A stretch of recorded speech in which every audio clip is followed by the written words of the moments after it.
Again, let me set everything up, and then I'll talk to you a little bit about uh, where I was at yesterday and what I have to say about some things, and then let's play my instrument. All right, let us publish this.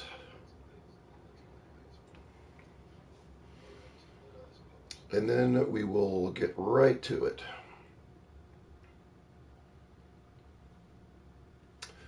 All right. And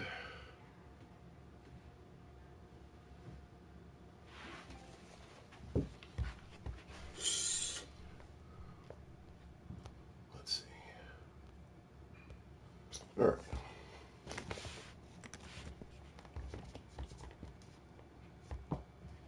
What's up, everybody?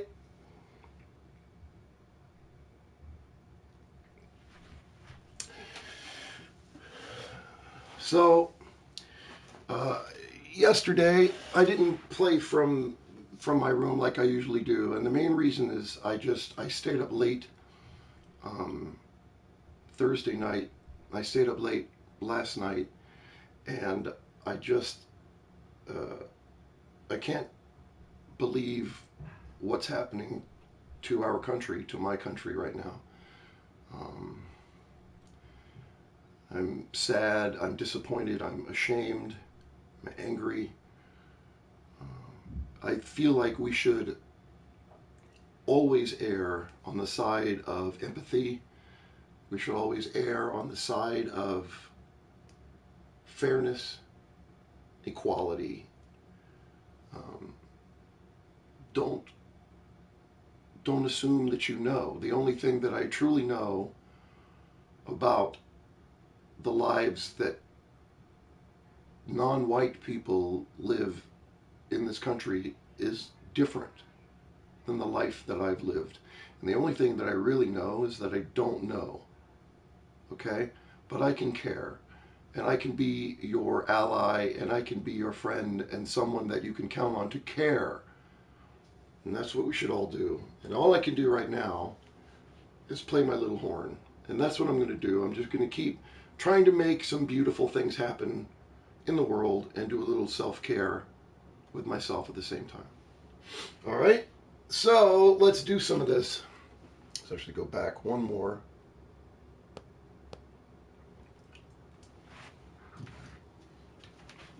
So this is something that I've been working on in front of you all week. I'm going to continue this for at least F major so that you can see that each day that I come back to this, it improves just a little bit. It's a somewhat Zen idea that a small change is a big change, but that's honestly how it works.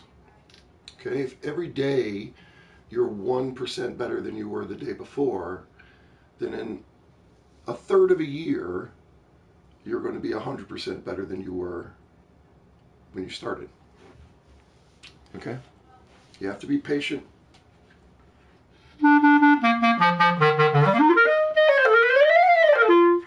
You have to be patient every day. I'm going to wet one more reed while I play this to make sure that I'm feeling good about where we're at. I don't love this reed today, but it is what it is. Okay.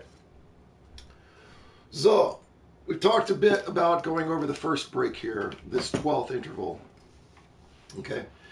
When we talk about that, then we're talking about going from the first partial to the third partial, okay?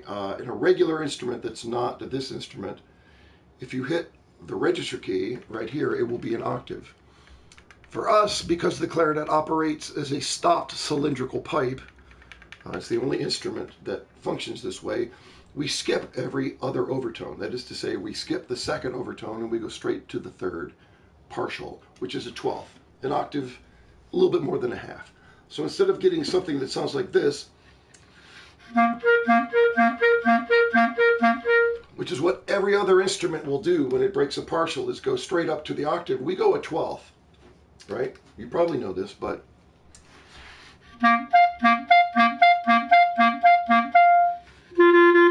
okay. And the way that we really want to do that when we're making these kind of legato leaps here is to make sure that we don't pop this key, okay? You don't want to create, if you pop this, it creates a very small and very kind of like brief vacuum effect, and you get kind of a pop up into the upper register if you pop this key.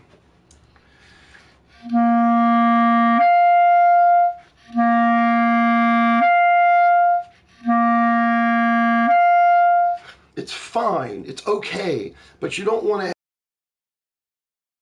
legato playing, okay? So it really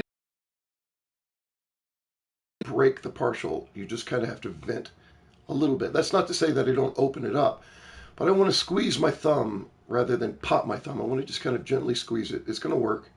It's going to be squeezy, not poppy, right? And then we get something that kind of, you want something that elides together, that bleeds together. You don't want this note, and have this block in between, okay?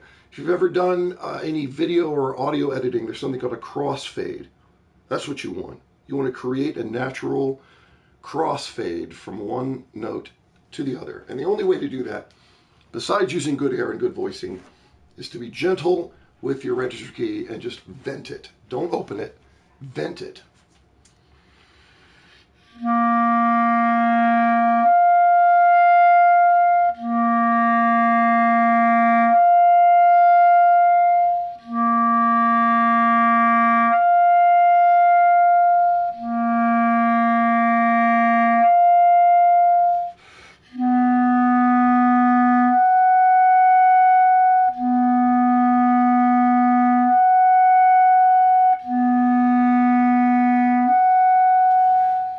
Etc. And I'll play part of this exercise in a second.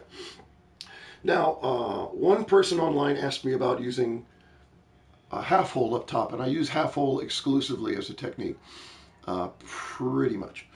The main reason that I do that is because that's how I learned when I was first learning the instrument and learning the high notes over C. So my clarinet teacher was a very old school clarinet teacher. I myself am quite old school. I am 49 years old, which means that I graduated from high school in 1989, okay? Which means that my first real examples of playing the clarinet were guys from like the 60s, 70s, and 80s. And they were very old school players, and they all used the half hole exclusively up top. So I didn't learn it first for any particular reason besides the fact that that's the way that my examples and heroes played the instrument. And I don't think it makes much of a difference when you are playing scales. Like, there's no real difference between going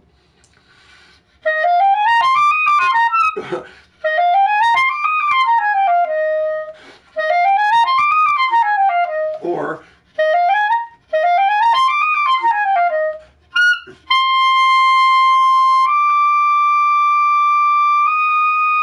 now, the difference that you can hear there is a slight difference in pitch, actually, bringing those pitches down ever so slightly. I don't think it matters that much though in scales. You could get away with just a single, like a regular open hole fingering. Now, the reason that I do half hole, especially when I'm going over larger intervals, is the same reason that I squeeze this, okay? And that is, we're breaking another partial when we go up above high C, okay? This is all first partial.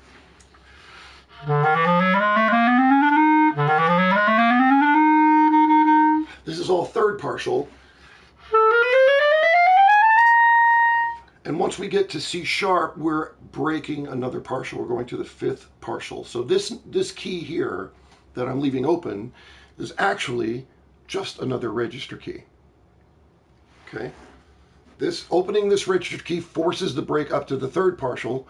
Opening this vent forces the break to the fifth partial. Now, I could play a C, a G, and an E without ever putting the register key on, okay? So,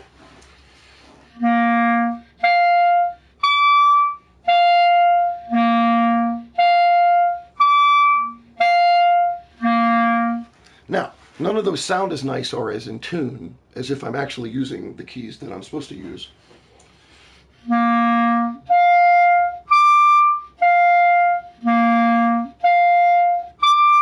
But if I have to, I don't have to use any of those at all, right? Could go up to A.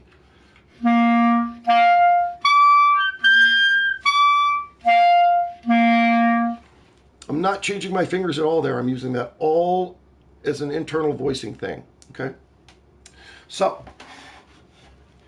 when you lift the first finger, that's another register key. When it really matters for me to use the half hole is when I'm doing a larger leap up, okay? Especially if I'm going like this would be, A would be the first partial, E with the register key would be the second partial, and then C sharp with that key lifted here, okay? But it's really the same fingering, A, E, C sharp, okay? So, but if I were to go from E to this C sharp by just lifting my finger, it's possible and it's fine.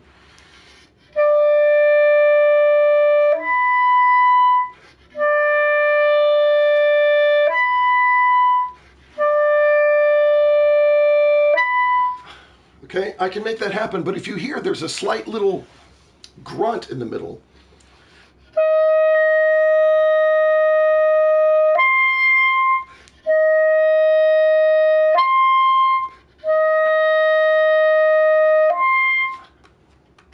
it's very difficult to make a seamless leap over that top partial by simply lifting your finger up. And the reason that it is more difficult is that that is a binary action. Okay, this is closed, this is open. There's no in between. As soon as I lift my finger up, that hole is open. Okay, it's as if I took this key and popped it, just like we talked at the very beginning. Popping that key leads to that pop. Lifting your first finger leads to that pop. So instead, I vent it this way, bip. And if I want to, then I can lift it off. But the difference between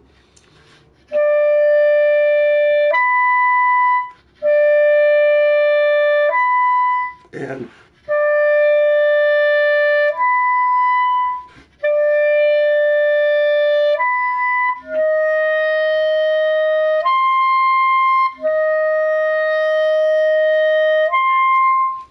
you know, that's a smoother interval by a big margin going up top, okay? And the reason that happens, okay, with a half hole is that if I were doing it in very slow motion, you would see my finger go, and that opens just a little bit and then finally goes here. Okay, that's my half hole technique. Now, the speed of it in real life is this, okay? Bip. But if you look at it slowly, there is a moment where it just is very slightly open and then fully open, pretty much. That is the same effect as squeezing your register key rather than popping your register key, okay? So, if you pop, you get sharp edges.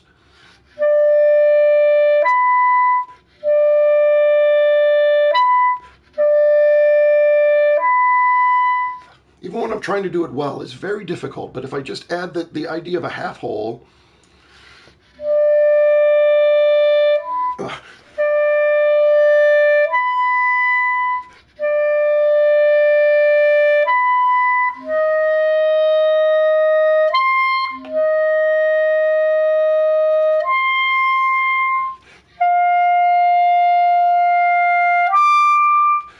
something like that is very difficult to really do beautifully with when you pop your finger off.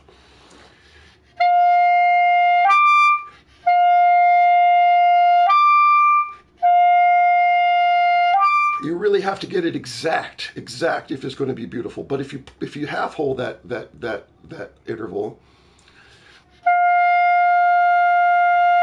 oh.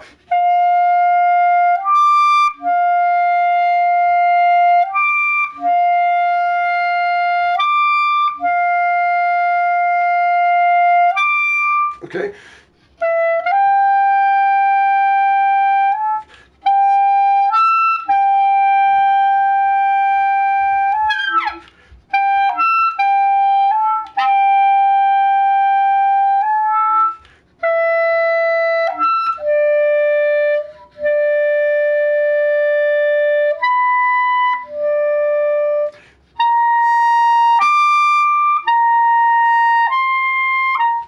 Okay, and when I'm practicing that, a good way to practice that for me is just to go between high C, and then all these other sort of ancillary notes above it, and by half step.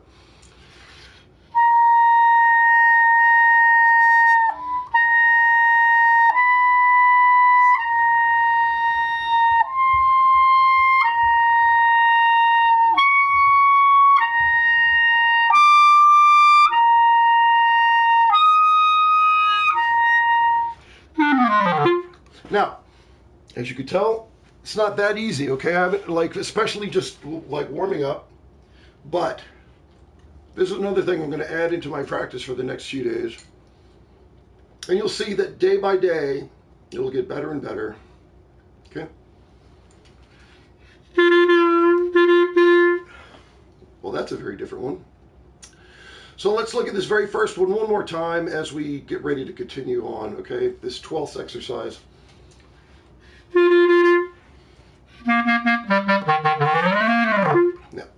No, I don't think so. Not that one. All right, let's go back to this guy. So this, again, just a very easy, sort of simple handshake for yourself to start.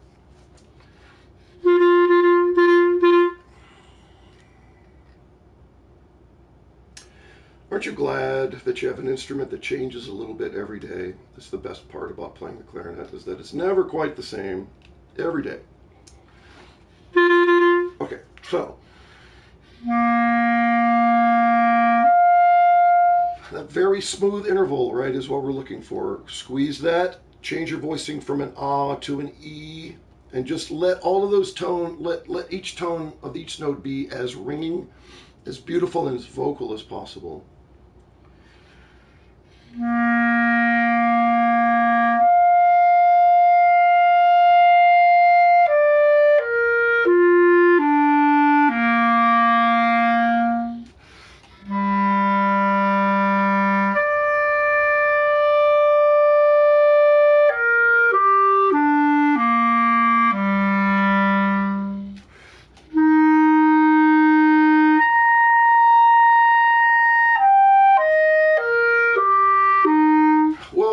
That interval, that 12th is hard. That's the hardest one, and that's my canary in the coal mine. All right, that tells me whether my blowing is good or not.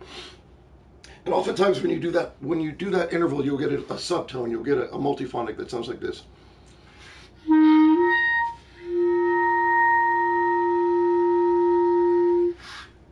Every clarinet player has to deal with this. Okay, it is part of the natural weakness of our instrument.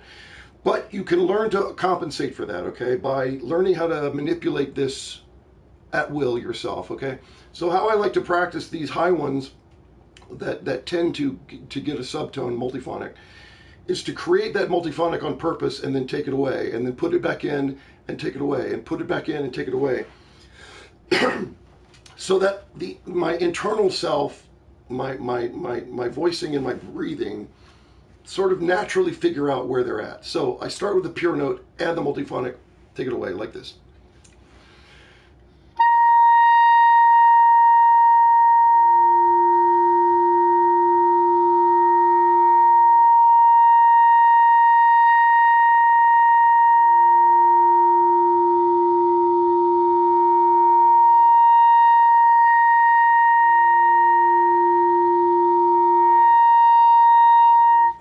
Okay, so if I can create and destroy that at will, then that's teaching my body how to make that happen. Okay, I cannot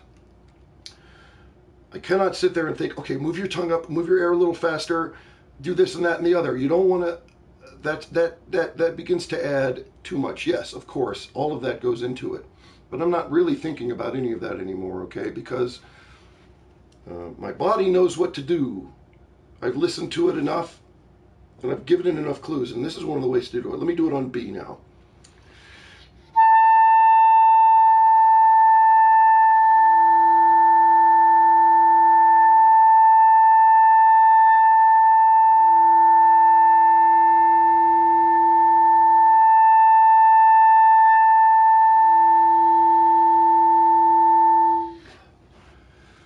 So what am am I doing differently? When the subtone comes in, my air stream is weaker, more diffuse, not as intense, and my tongue placement goes from like a tight E voicing to more of an open ah voicing, which opens your throat and makes the aperture or hole that the air is coming out of quite generous. And that's a lot of flotsam for your poor clarinet to deal with. So you tighten all that up by a really intense airstream, moving your tongue from an ah position in your mouth, if your tongue is here, to an E position, makes that aperture much smaller for the air to come through, and results in a much faster, more intense airstream, which is what you need, even at a piano quality. So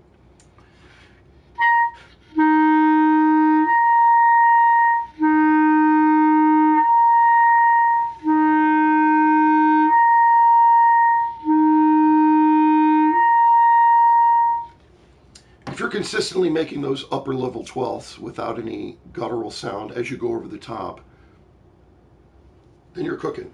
And your body, your muscle memory will begin to retain that information so that it becomes a one technique, a gestalt of one idea, rather than put your tongue up, move your air faster, make sure your fingers are here. Okay? None of that is musical.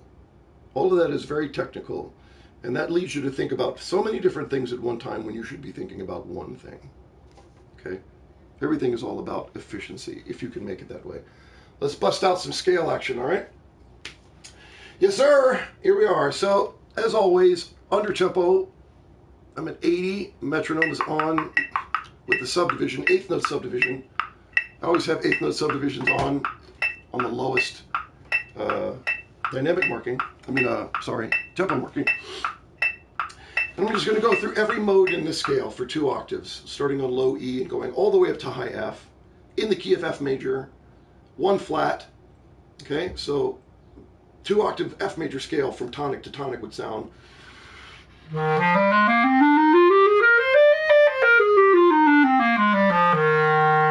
Which is fine, but you know what? When you play even tonal music, there are very few times where the scale actually starts and ends on the tonic. So let's get used to not doing that. So I'm going to start on E, low E, and I'm going to go 2 octaves up and back down, and then I'm going to go up by scale degree until I go as high as I want to, okay?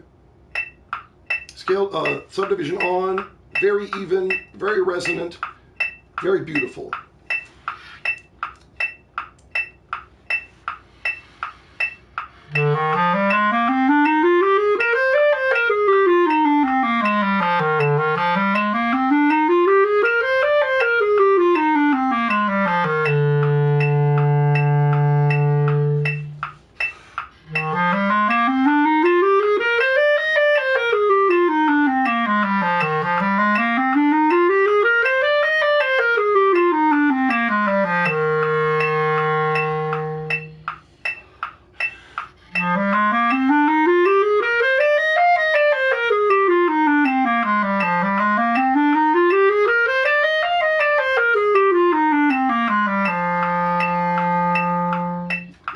Before I continue doing this, let me just talk about a couple of things. One, I'm blowing enough air into the instrument that I can actually feel the vibrations of it underneath my fingertips as I go through the notes, and that's like, it's a very important. You want to feel the electricity. You want to feel the activity inside the bore of your instrument. Okay. The second thing is that I'm really thinking about this subdivision idea, where I'm thinking.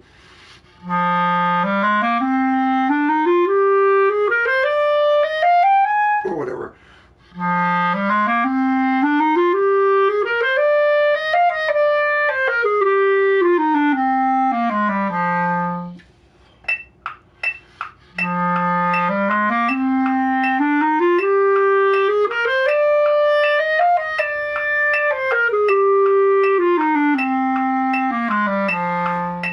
And then when I put it in context as written,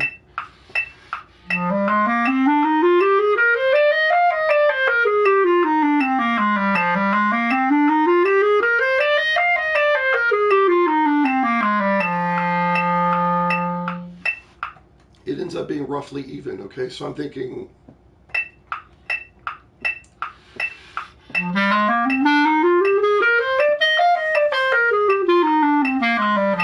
I were to do it really grossly, okay? So as I continue, that's really what I'm trying to think about. That's what's creating the evenness. That's what's keeping me away from worrying about everything else.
So that's my like opening handshake into F major, okay? I just kind of like organize my thoughts, make sure everything's feeling good, make sure I'm blowing through my horn well, and making sure that it feels nice and even and relaxed at that slower tempo.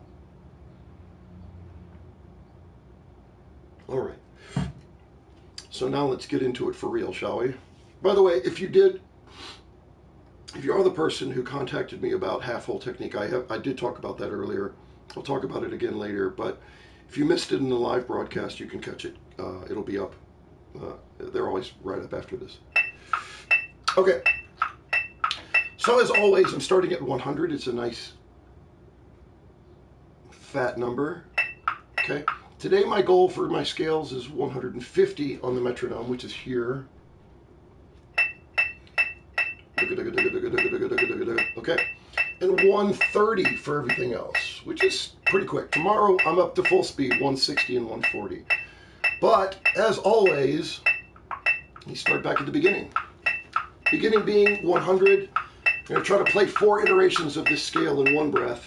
Take a breath and do it again. So 8 reps of the scale at this tempo.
Okay. Look, one of the things I hope you notice is that I'm not struggling really hard to go up to those high notes. I'm not straining to get to those high notes. Looks like I'm wearing short shorts. I'm super not wearing short shorts. You don't want to struggle to get to those high notes. Anytime you add stress and strain, you add tension, which is a killer. Stay still. Keep your voicing nice and tight. Keep your airstream nice and resonant, and really think about the tone quality. Think about what the actual sounds you're listening to sound like. Okay? Don't think about how am I going to get those high notes. They're just notes. Just let them be notes. Here's 120. Same thing. 4 reps per breath, 2 breaths.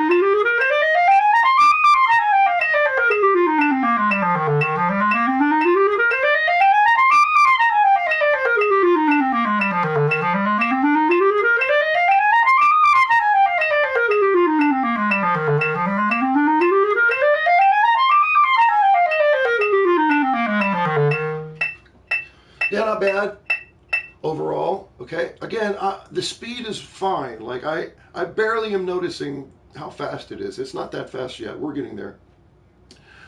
What I'm listening for is every note exactly where it's supposed to be in each beat. That's the really, really hard part. But that's really what makes the difference between good playing and great playing. Is not only is it right, but is it under your control? Is it on purpose?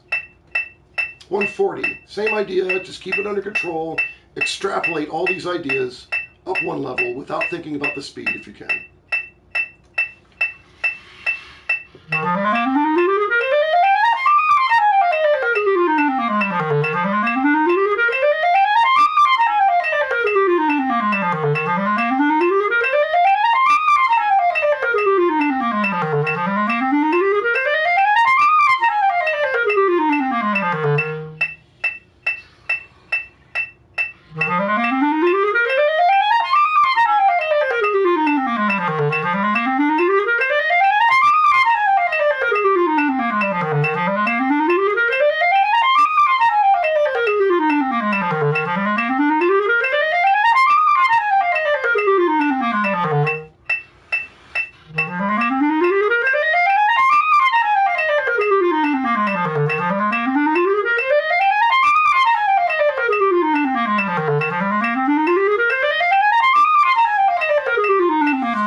Gave myself an extra breath of reps there because it just wasn't that pretty. It wasn't beautiful enough. All right, it was too forced. I was really giving myself a lot of oomph. None of that is helpful. So I backed off, reminded myself that I wanted to be beautiful and not forceful. Okay, here's our goal: 150. Just let your fingers do the walking. Let your hands go.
Not too bad. Speed's all right. Evenness is pretty good. Okay. Just really trying to add all of this drill, all of these different speeds, and trying to maintain control as much as I can from the slowest speed to the highest speed. The speed does not really matter. I mean, on some level it does, but what really matters is the control, and that's why we do it this way, to try to build that level of control. Let me look at one other read, but I'm not going to take too much time on it. You know, it's like being a fighter, I think, right? Everybody gets gassed. Everybody gets tired out. Similarly, when you're on stage, everybody has the moment where they're like, oh my God, what's next? Everybody. What's next? Okay? The difference between the great ones and the good ones is the great ones have the answer to that question. Okay? Everybody has that question. The great ones have the answer because the preparation is there. Right? What's that great saying? Luck is when preparation meets opportunity. So the first thing we're going to do with broken chord here is we're going to leave off that first quarter note because I do not care about it. The second thing we're going to do is we're going to leave off the articulation for the start. Okay, so we're at our lowest tempo here at 100. Just be nice and even. Really be thinking about this idea of moving towards the next beat.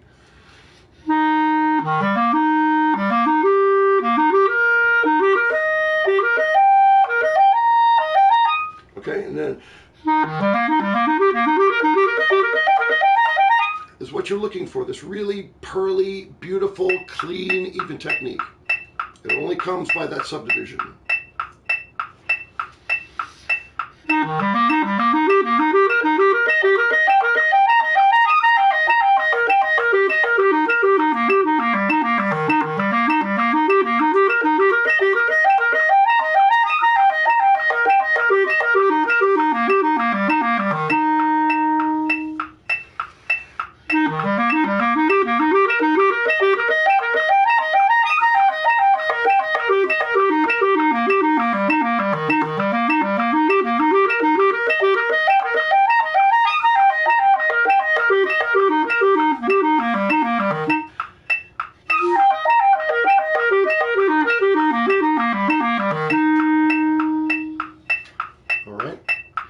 Now, take it up to 110, take the subdivision off, and now let's do some slur 2, tongue 2, okay? It's our most characteristic articulation, so I want to look at it a little bit every day at least. So here I'm going to just do it in 3 ways. Slur 2, tongue 2, tongue 1, slur 2, tongue 1, tongue 2, slur 2. 1 iteration per, in between 100 and 120. Medium legato, somewhat bouncy, but not too staccato in the articulation.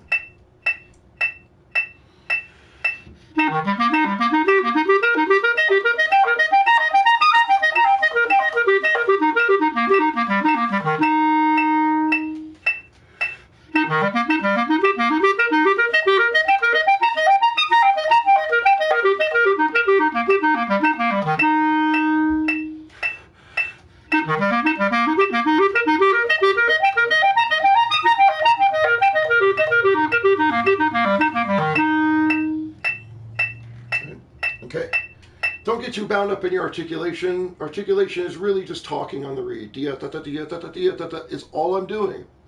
Nothing special, nothing crazy. I'm literally just saying dia, da, da, dia, da, da, dia, da, da, dia, da, da, every single time. Simple, to the point, no reason to be. That's too much. That's more tongue sound than it is reed sound. You want it more.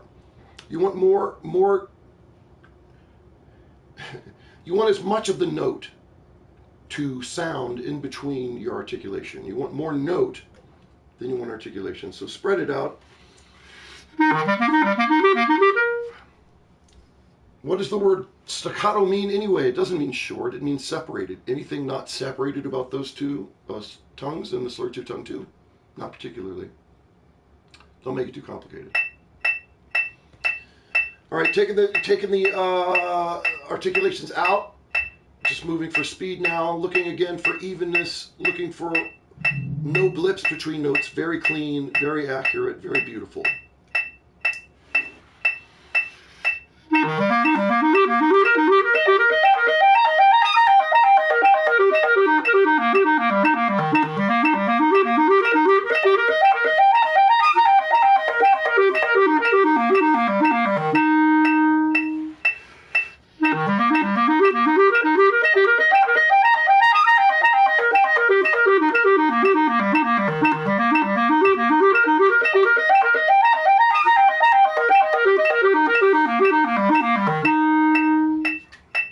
Didn't love the first rep of that, but I ironed it out. Okay, so if you don't iron that stuff out, you're not ready to move forward. Okay, if you don't feel good by your last reps, you shouldn't be going faster. Okay, just hang out until you're ready. Here's our goal for today: 130.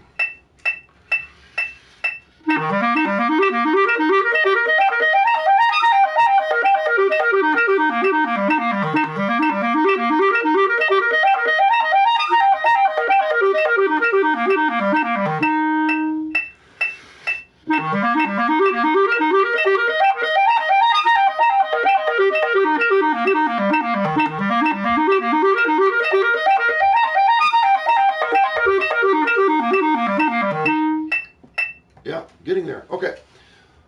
Oh, no, we're already there. Interrupted scale. Okay, for the half hole, again, this is a sort of important moment for me. If I'm half holing everything, which I do, You don't need to, but in this case, with this measure here, going up to this G, that is pretty much one of the reasons why I use the half hole. And again, this is all about efficiency. I use this fingering for G an awful lot, which is just an overblown high B. This is the fifth partial here from high B. Okay, so if I'm going in slow motion from D to G like that,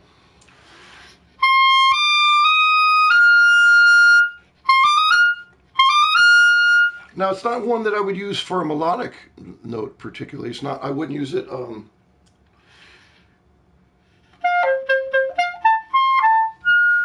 Beethoven 8, I would not go. Doesn't make much sense. Then I would use a regular one. But for this purpose, I like to use the first finger B in a technical way.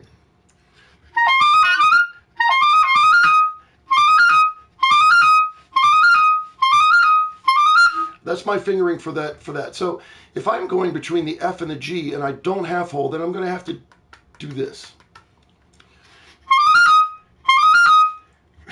Which I guess I can do. I didn't think I was going to be able to do it, but I guess I can. But it's really not. There's a lot of floppiness that's going on in that, and it's not efficient, and that's not what I'm trying to get at. I'm trying to get at really efficient. So I'm just kind of tilt my wrist ever so slightly, and I'm back to it. So if I'm at the half hole there, then that makes it a really easy sort of wrist tilty action to get there. And you know, your arm as a whole is a lot stronger than your fingers, okay, and a lot more. So in the same sort of way that I might just sort of like shift my wrist a little bit for the G sharp to A transition in the throat, just a slight twist instead of going using my fingers, which are quite weak and dumb. Then I can just kind of use my whole, just a slight little, okay? It's all about efficiency. Almost everything that I try to think about or do technically on my instrument is to try to put the least effort in, okay? Not because I'm lazy necessarily, though I may be, but I'm obsessive about efficiency, obsessive about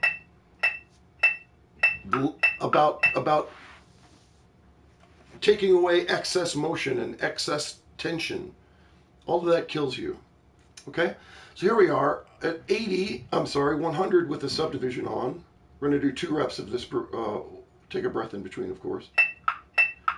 Okay, and the subdivision comes into hand here again.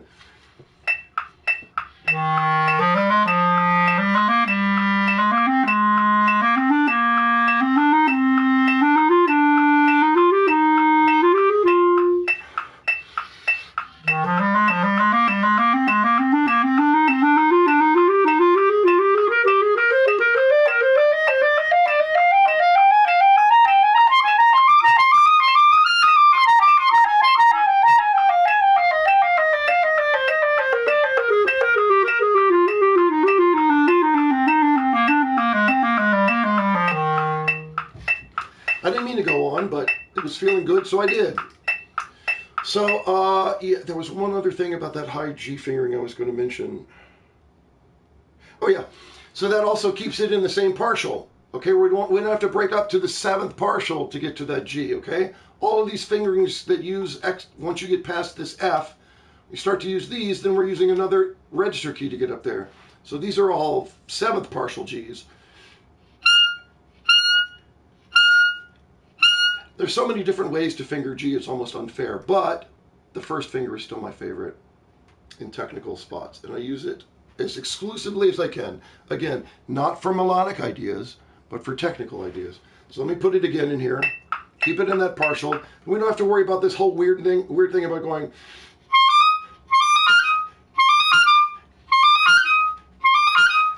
There's always a little danger of something goofy happening up as you go between back and forth, briefly up to the 7th partial and back to the 5th. Go up to the 7th partial for one note. That doesn't make any sense to me. Unless you have to.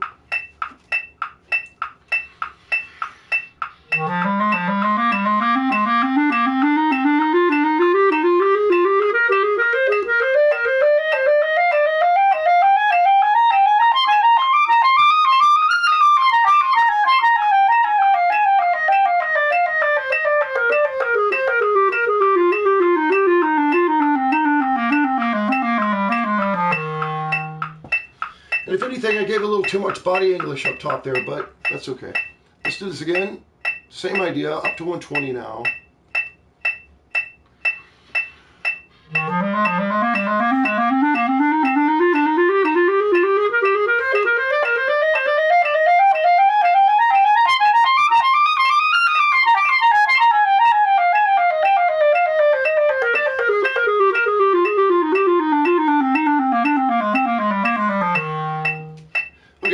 What I'm liking about that now is, you know, the technique is what it is. It's going to be fine, but now I'm starting to feel more of a ring coming into my sound.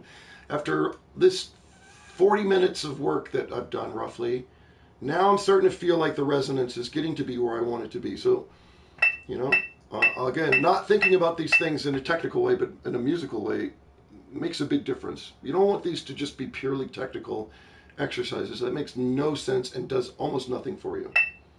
So here's our second repeat here, 120.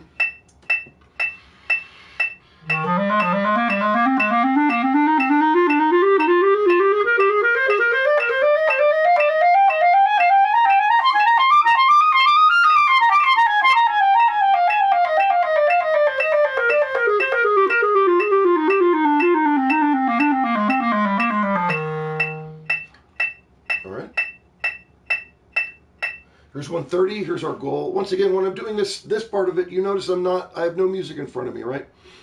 I think it's really important to do all of this stuff from memory, okay? If you're reading your scales, I don't think you really know them. Now, that is not something that I did for my whole life. Like, I didn't really start thinking about this until I was like 25 or 30 maybe. Up until then, I was still reading my scales out of my scale book, and that's just insanity. You should know your instrument as well as a jazz player, and that's tough.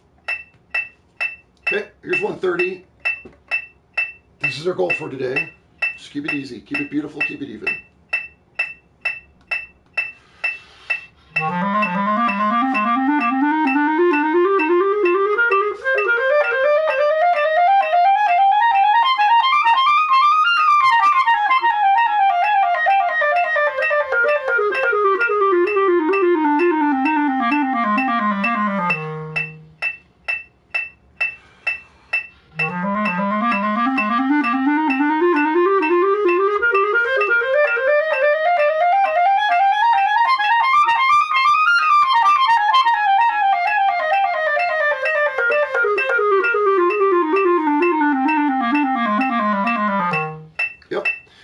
And when you get facile with that high G fingering being just the top finger, man, it really opens up a lot of opportunities for you to not struggle going over that very, very, very, very top break.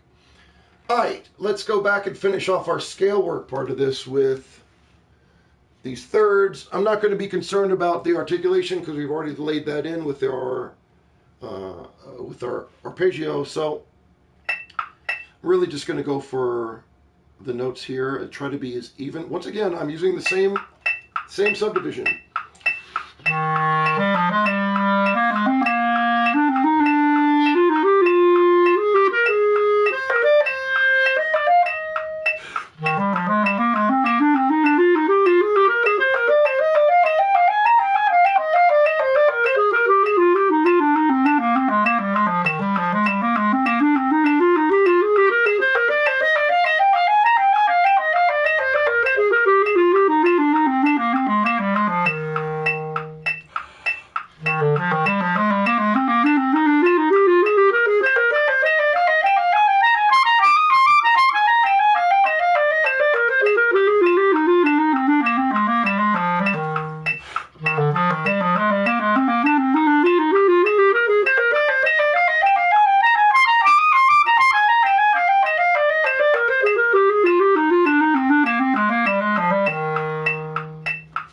Getting there. And really, honestly, like every rep that I'm doing of that is like a constant stream of me thinking, hold on, can I write for you here?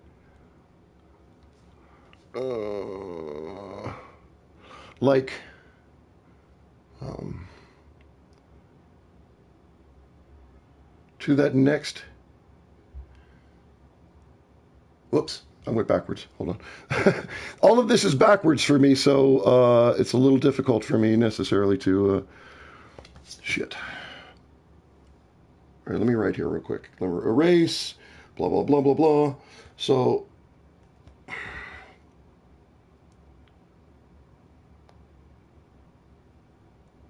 where's my pen? There. What the hell? Sometimes this thing pisses me off a little bit more than it wants. Okay, so look. Starting with this note, you go to this note, and then you go to that note, and then you go to that note, right? And to this, etc., etc., etc. Ba-dee-da-dee-da, dee-da-dee-da. I promise you that as I'm doing this, I'm constantly making that judgment in my head. Dee-da-da, dee-da-da, dee-da-da, dee-da-da. Every single beat. Every single beat, okay? So let's go back. Sorry. Let's go back to where we were here.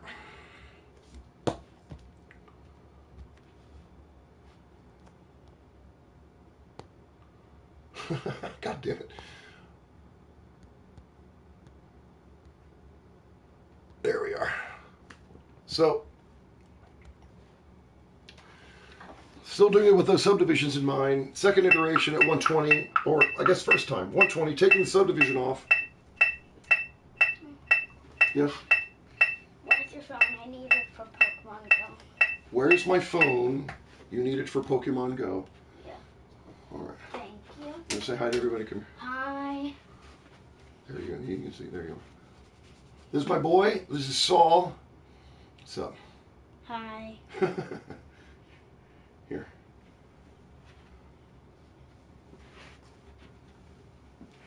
Expect a full report. Can you shut my door, please? Sure. Thank you. Okay, so let's try this again.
And just like a lot of ones that go up to 3 octaves here, when you get over to the top of this, it starts to, that's when the challenges start to present themselves. So what I did there was to just briefly isolate the top spot that was ironed out just a little bit, and then I put it back into the context, okay? You never want to not, you never want to take a little nugget of what you're working on and then just leave it, okay? Put it back into context before you leave it, so that your mind, the last thing that your brain realizes or feels you doing is the correct thing. Then when you go away from the horn, your brain will continue to chew on that, especially while you're asleep. And it's a little bit of inception to yourself, right? You want to let your brain think and dream about playing the right notes, and that's what it's going to think about if you leave it that way, and don't leave it wrong. Okay, here's our goal, 130 here. Just trying to be chill and easy, okay? No stress, only chill.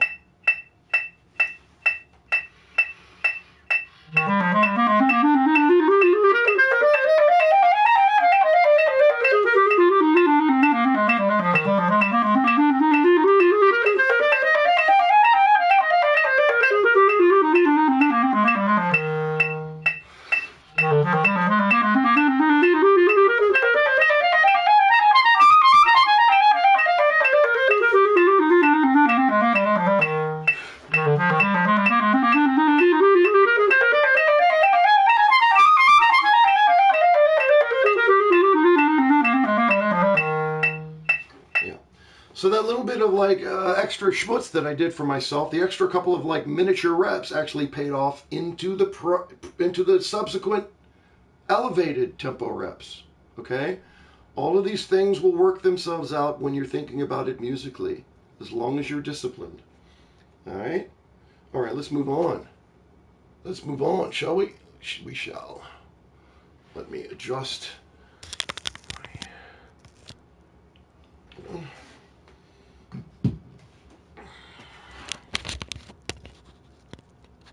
Yes. And give me one moment to have a pee break, and I will be right back. It's good to stay hydrated. After an hour, I gotta take care of that situation. I'll be back in 2 seconds.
Okie dokie, thanks for your patience. Moving on to our Kroepsch today, which are really the exercises that make us into good players. Also, I got to swab through my instrument here, so let's do that. Make sure we're well maintained. All of this routine maintenance over myself and my instrument.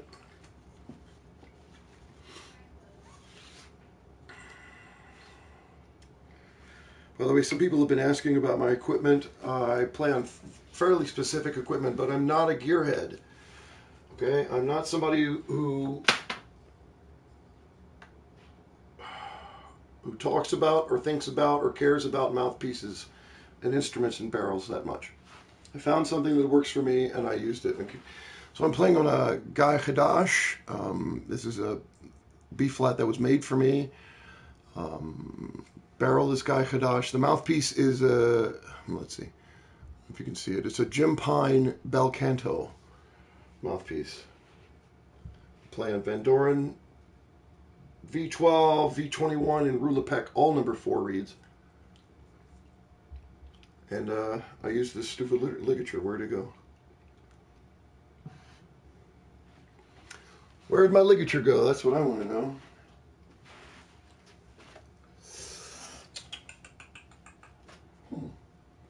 That's weird.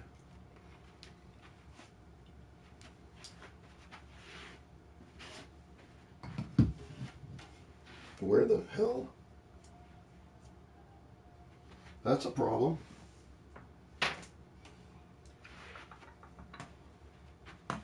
This is all. Yeah, I don't care. I'm not looking at any text. Oh my God, that's funny. Oh, here it is. On the floor. That's some high quality craftsmanship right there. So I use this kind of basic BG ligature. It has leather on the sides, but it has a metal component right where the reed meets the mouthpiece. So that gives me a couple of things. One, it gives me the flexibility and somewhat darkness of, I'm not looking at my text, I'm not doing it.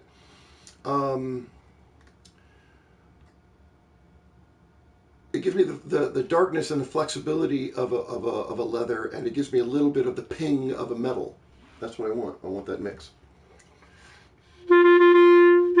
Okay, so just like we did with the scales, I'm about to elevate this tempo from where I was before. Please, all right, look, I'm just full on putting my airplane mode on. So I don't care who you are, stop it. I'm not paying attention. I know you're my friend, but go fuck yourself. Okay, so now we're at 55. Yesterday we were at 50 with the eighth note subdivision on. Now we're at 55 with no subdivision. Just like all the other times, I'm going to set the metronome and start to play as printed. Here we're at 55, tomorrow we're at 60, and for these initial 5 16th notes, I'm looking for absolute, as much perfection as I can get in the legato, in the beauty, and in the evenness of it, okay? So let's start.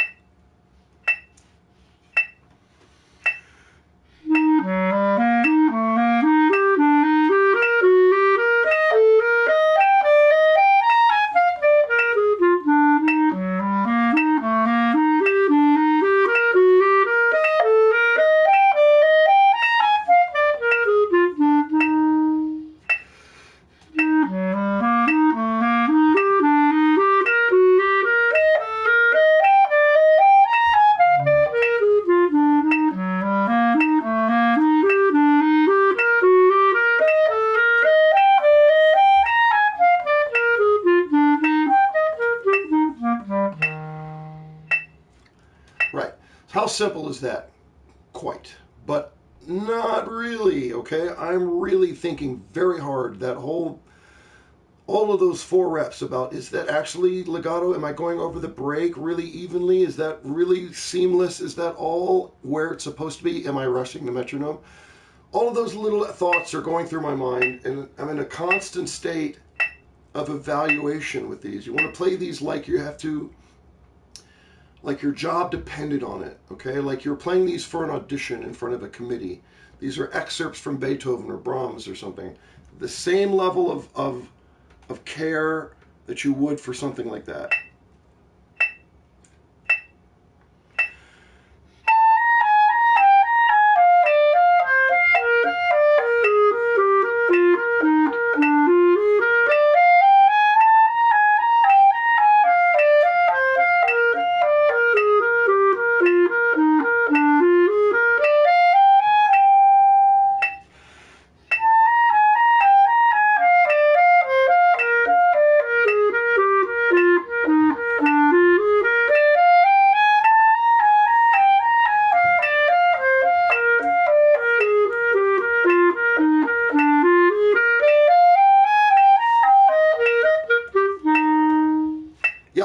So really, honestly, even though it's really, really slow, how easy do you think it is to put 4 reps of this measure here, okay, with going over the break 1, 2, 3, 4 times in a row? Well, really 5 if you count that C, which you should, perfectly.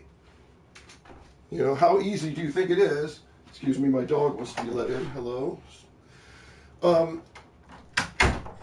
It's not easy, you know, so don't take it for granted that you're looking at slow 16th notes here. It's really, really almost impossible to put 4 straight reps together where it's perfect, but that's what you're trying to do.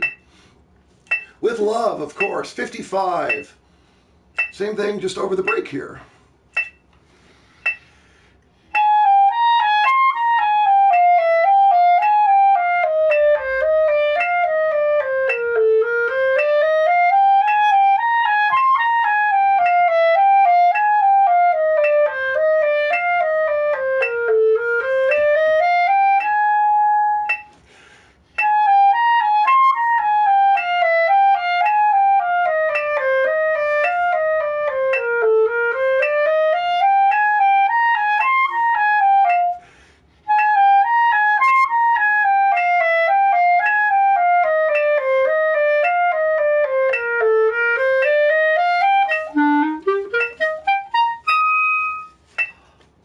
Okay?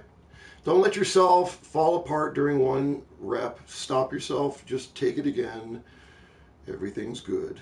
With love. That high F fingering, I'm almost exclusively here using a G sharp A flat with this throat A key vented here. Okay, I'm just hanging out here and popping this boy down. This guy right here. So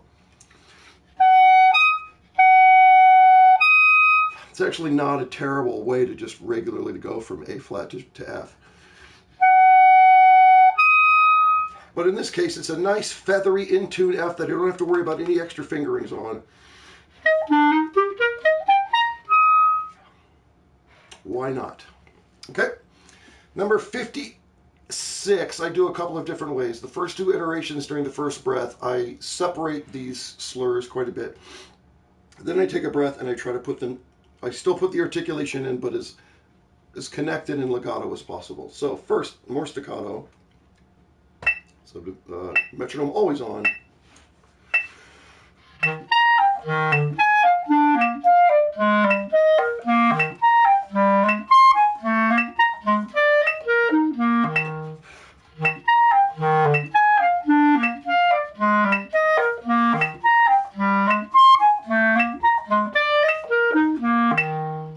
One and one for this B flat, by the way, okay?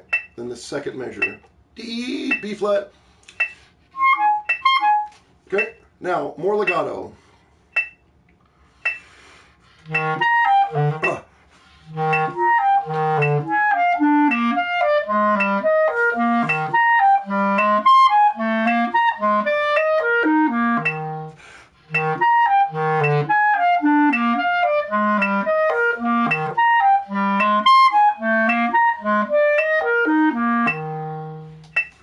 Not too bad. And those of you who play the clarinet know that's much more difficult to put that together in that. So one thing I'm making sure that I do is anytime I'm going back down under the break, I'm very quick on getting my thumb off that register key. Okay, I don't want to be anywhere near venting this key when I go back down over the break. I want my thumb completely off before I get down there. Okay, 57, here's our last 16th note one. I'm going to do this two different ways. The first two iterations I'm going to finger D flat. In this one right here. I'm going to finger it the regular way for the first two times, and then the second two times I'm going to finger it on this side. Okay?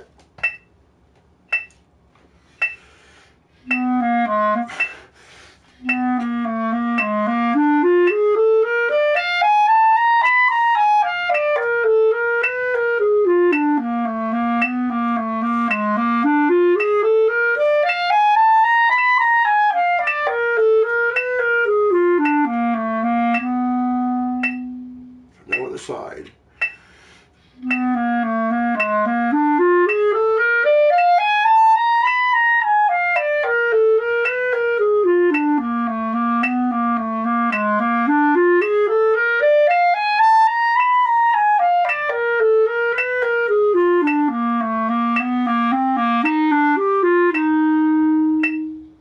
Okay? The only reason I do that is I just want to get reps in on both fingerings. I want to make sure that if there's a traditional fingering to be used that's different two ways, I often will slide different fingerings in during different reps for the extra work. Okay, same tempo. Now 6 notes per beat instead of 1. Let's not panic. Let's keep it nice and slow.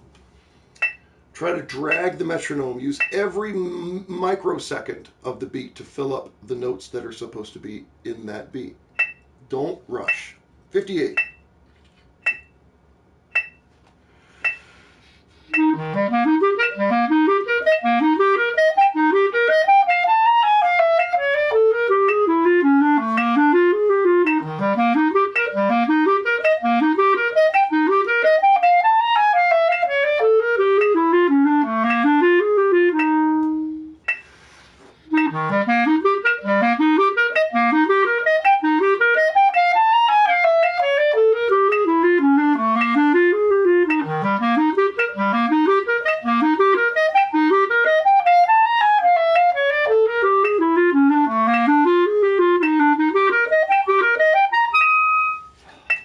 And there's that F fingering again, venting that high A.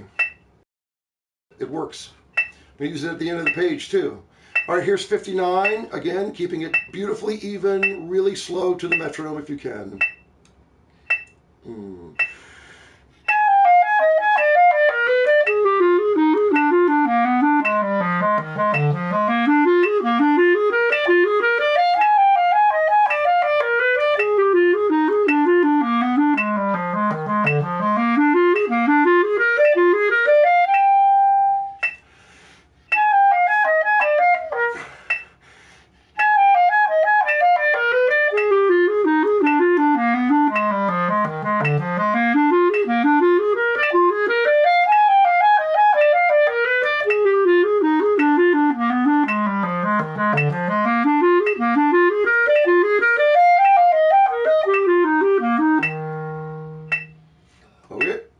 Okay, let's keep going. Number 60 now. Of course, now we're moving to 8 notes per beat, which of course makes it that much faster. But again, fill up the beat. Okay, let's try to be really, really nice and slow here. Okay.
Not too bad.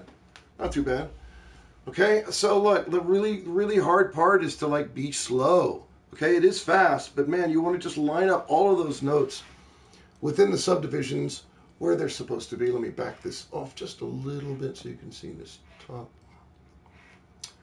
Whoops, I don't want this here. GTFO, I know I'll get rid of that in a second, but I don't want to have to go look at the front of mine. All right, so the challenge here is the top of the, into the top line, into the second line, this, sorry. NYC. So a couple of things. One, you really just want to listen for this line and not make a big deal out of it.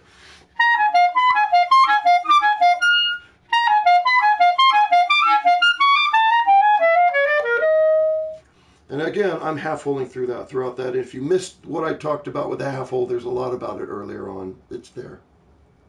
Okay, here we go, 61.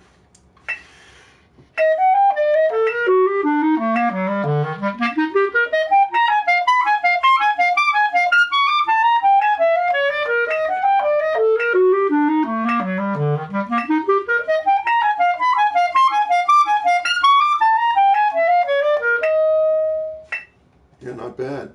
Okay, I'm not using this first finger G. I'm using 1, 3, 1, 2. It's a nice poppy fingering. Let's finish this part.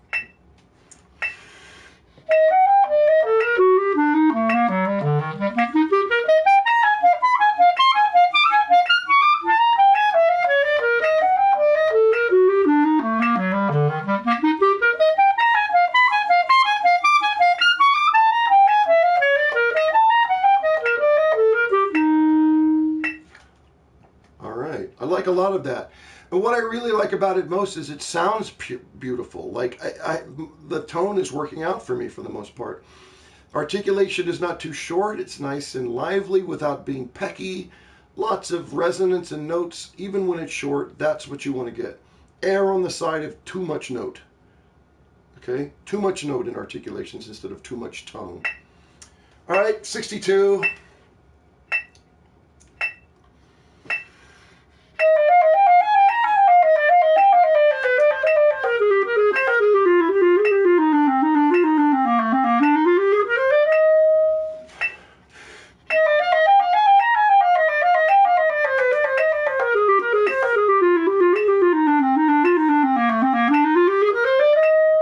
tell you, for me, the difficulty in this is not letting it run forward. The difficulty in this one is really maintaining that tempo and not letting it move. Okay, not letting it rush. That's really hard in this kind of like mostly basic scalar pattern kind of things. But hold on to that tempo. Do not roll it forward.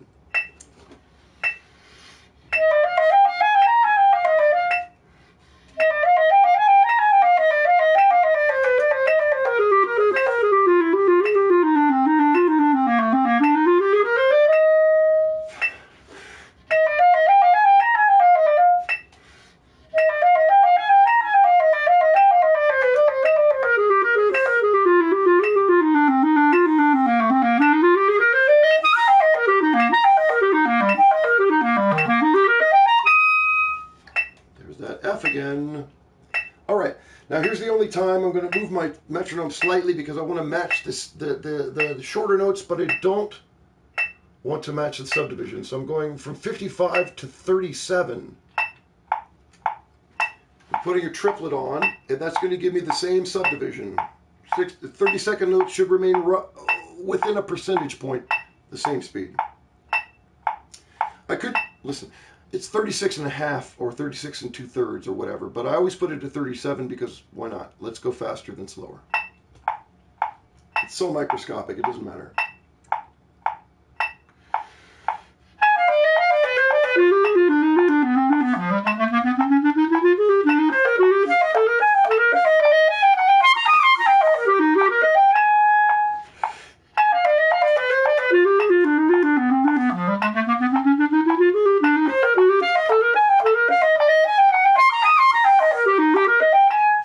Man, and that's pretty good, but that last little measure here is the one where I'm going to want to rush, and that's when you really got to make sure. Now, you know, you get through all this hard stuff, and then you're like, oh, I have like a kind of a just a chord here.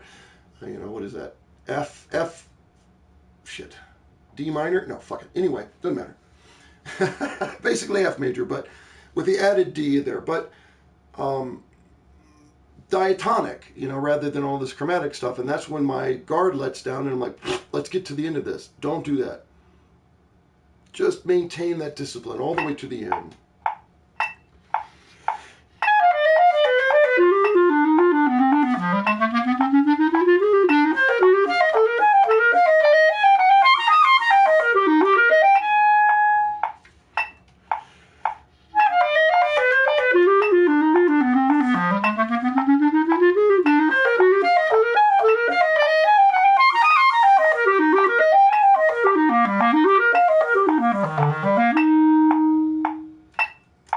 That last measure, it's really pretty.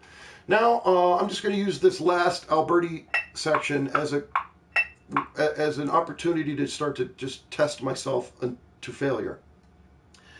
That is to say, it's like a weightlifter trying to see where their failure level is. Adding extra weight, trying to do reps until you can't do it anymore. There's where your failure is, and that's what I'm going to try to do. See where I can't do this anymore and see if I can push it. So it'll be always 4 times the speed. So at 37, that's what, 148 to the 16th.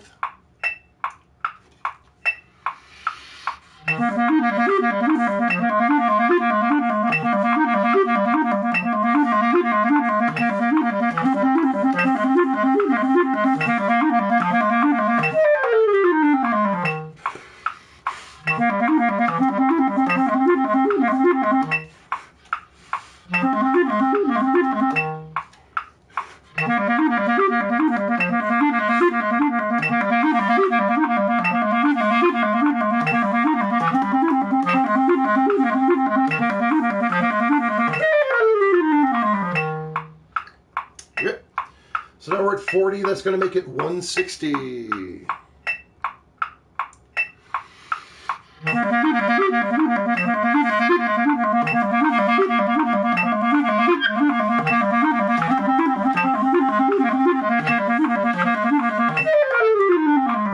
Obviously, that third line is the fastest and hardest. I'm not too worried about it. I just want to see where I'm really, really going to screw up. Let's do that again. 160.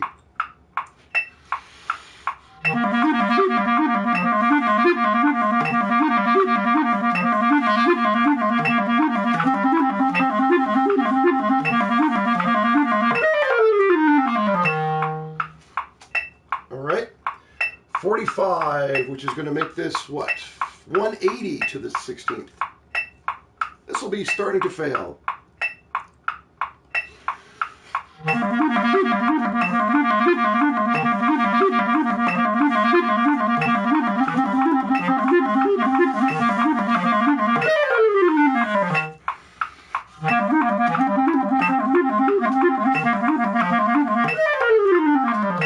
Yeah, already I'm failing that third line, but I'm hanging within sort of the tolerance just enough that I'm going to go one more level. And straight up to 200, and then we'll be done for the day. Thank you very much. Maybe I'll play a little Schubert or something.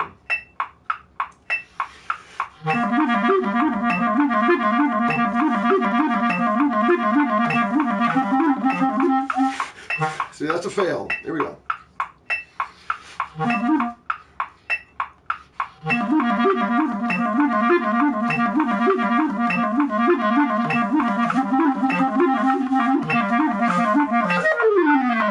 All right, and that's not something that I'm worried about at all. That's what I was trying to do. I was trying to get to the point where I fail. There it is. Fast. Not too worried about it. I appreciate you guys. I really do. Thank you for tuning in. Sometimes I play something for you at the end. Sometimes it's the same thing. I think today will be the same thing, just because it just makes me feel really good at the end of this to play a little Shepherd on the Rock.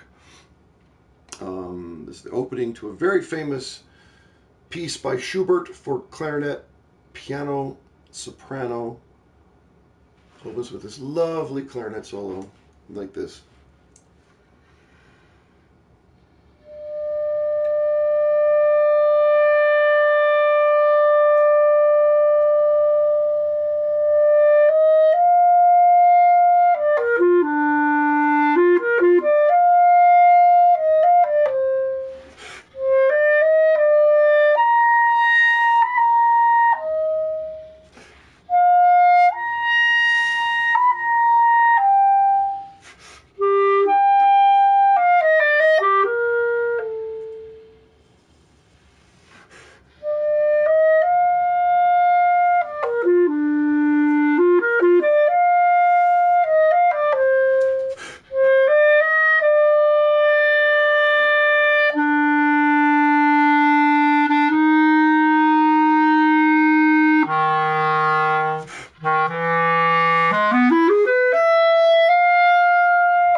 Thank you. I hope you guys have a really beautiful rest of your day. Treat each other well.